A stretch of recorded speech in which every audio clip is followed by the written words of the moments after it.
The following story has been brought to you by StoriesToInspire.org. Listen to this story. The great Rosh HaYeshiva of Torah V'Da'at, Hagaon, Harav Pam, Zechet Tzadik Libracha. Well, in his later years, when he was north of 80 years old, he and the Rebbitzin and his family, they would go up, Ben Hazmanim, at this time of year in August, when it got really hot in Brooklyn. He would go up to New Hampshire. The air was crisp and clear, and they had a place there like a bungalow that they would rest, and the Rosh HaYeshiva would rest for a week or two, preparing himself to come back to Yeshiva for the opening of Elul. It's told over that the Rosh HaYeshiva, Rav Pam Zatzal, he was driving along the countryside with his wife. His wife was driving and Rav Pam was in the passenger seat. It was an incredibly hot day that day. Rav Pam, an older man north of 80, he began to perspire, and suddenly he broke out in an attack of anxiety, and he turns to his wife and his hands were shaking, and he says to the Rebbitzin, "Do you have a drink? I can't breathe. I need a drink." The Rebbitzin got all flustered. She didn't have a drink in the car. And over there in the mountains and the off-roads of New Hampshire, at times you can drive on the road for 10, 15, 20 minutes. And there's just wilderness. There's nothing. There's no stores. There's no convenience stores. There was no place to pull over or buy a drink as well. So she didn't know what to do. She didn't know what to say. She turns to her husband. She says, I don't have a drink. But in the back seat, there's a bag with some fruit. Rav Pam quickly reaches over to the back seat, puts his hand in the plastic bag, and he pulls out from the bag of fruit, he pulls out a lemon. Uncharacteristically, Rav Pam, one of the most timid, one of the most gentle Gedolim you've ever met, he takes the lemon, and with his bare hands, he rips open the lemon, and he begins to suck out the juice of the lemon right down to the peel, each and every ounce, till finally he calmed down. He got some liquid inside of him, and he was able to relax himself. He was able to overcome this anxiety attack. That evening, one of Rav Pam's grandsons came from New York to visit him in New Hampshire. And his grandson came in and he said, "Zaidi, I heard that today something very odd, very uncharacteristic-like to you. Such an adin and soft and gentle person. I heard you, mamash, ripped open the lemon with your hands, and in a very uncharacteristic, barbaric way, you sucked out every drop of that lemon, Zaidi. I can't believe you did that." Rav Pam smiles. Rav Pam says, "Come, listen. I want to tell you something. I want to tell you an incredible concept that I realized today after that happened. Come. I want to tell you over.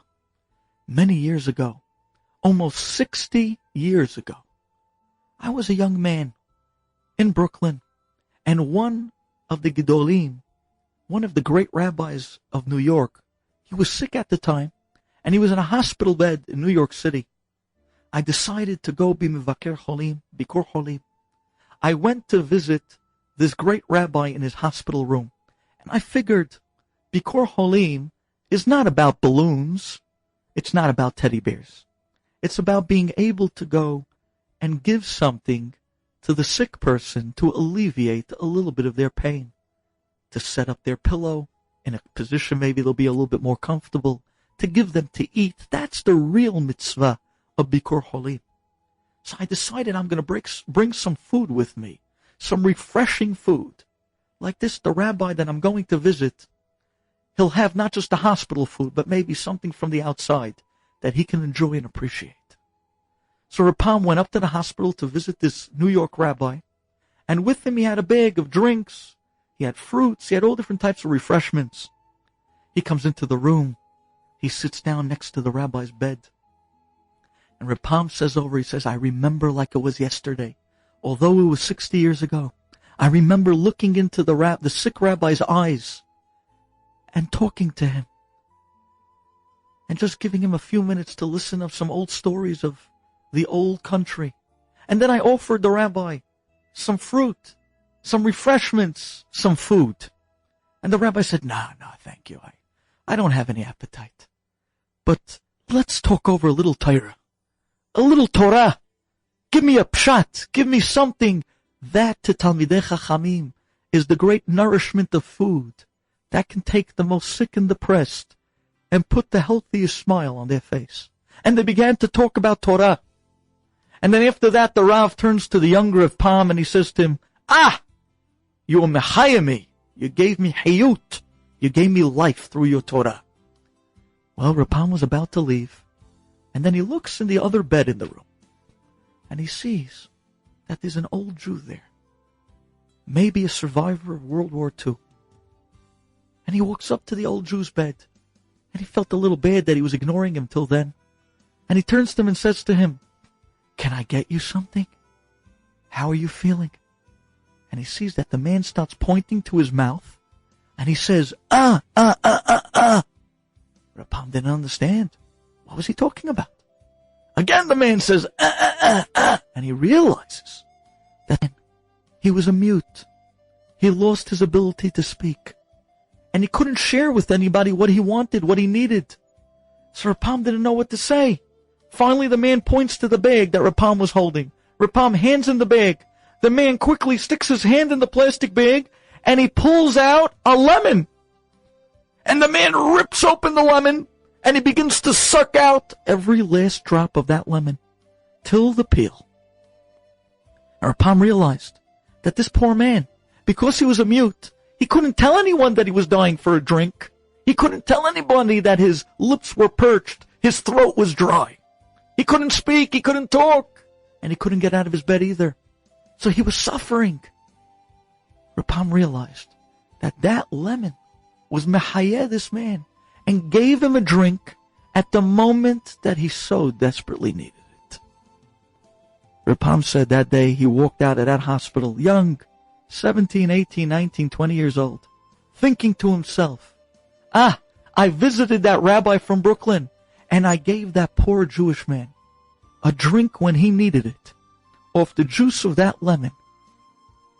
If I only would have known. He turned to his grandson and he said, take a look. Hashem held that mitzvah. He held that zechut of the lemon that I gave that man at the moment that he needed some liquid, some nourishment, something to drink. And 60 years later, says Rapam, when I was driving today alongside one of the country roads in New Hampshire with my Rebbitzin, and I found myself in a position with parched lips and with my throat dry, and I desperately needed a drink, and I was dehydrating. Hashem held that lemon for me for 60 years. He held it for me at the moment that I needed it the most. Yes. Hashem could hold the mitzvah, a zechut, a tefillah, for 60 years. Sometimes even for 6 generations. Because no tefillah goes to waste. Every tefillah, every mitzvah, every zechut, Hashem uses it and cashes it in for you at the moment that you or your child or your grandchild needs it the most. With that in mind, let's remember, open up the Siddur, open up a Tehillim. You're standing in front of the bank teller. I'd like to make a deposit. Put it away, every word. Once we know this, the 515 Tefillot Moshe Rabbeinu, banked away for the moments we needed it in Am Yisrael. Bank away those Tefillot now. When we know this, we could never stop praying. Continue to pray and believe in your tefillot.